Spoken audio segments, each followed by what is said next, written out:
Fragment de la novel·la d'Àngel Martí, Llàgrimes de sal.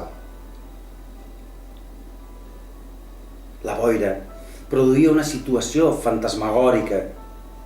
Ningú deia res, ni tan sols la captura d'alguna daurada de mida considerable provocava cap exclamació de la tripulació. De les moltes situacions climatològiques en què es podien viure, la boira i les tormentes elèctriques eren les bèsties negres d'aquells llocs de mar. Dintre d'aquell món de cotó, tot es magnificava. Un petit tronc semblava un vaixell a la deriva. El silenci es feia angustiós.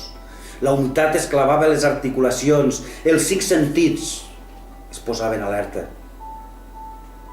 El so profund d'una botzina els va sobresaltar. El corretge fins i tot va deixar anar el fil de la mà i es quedà paralitzat uns segons. L'espessor de la boira provocava un efecte estrany. Semblava que el so rebotés entre aquella nuvolada i els envoltés de tal manera que no podien definir de quin punt provenia l'avís.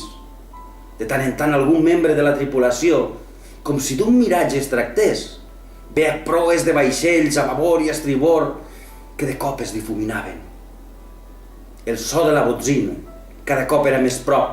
Ara fins i tot sentien clarament el bràmol dels motors d'aquell gegant. Semblava que se'ls volia engollir, però ningú el podia veure entre aquella densa blancor. Enmig d'aquella situació kafkiana, l'Arnau va rebre una nova punxada a l'antiga ferida del front. En una ràpida maniobra es tirà amb el ganivet en mà sobre el corretge i li tallà el fil guia del palangre davant la mirada tònica d'aquest.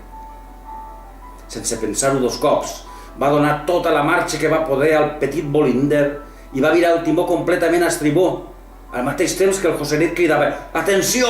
Vaixell a babord! El tenim a sobre!»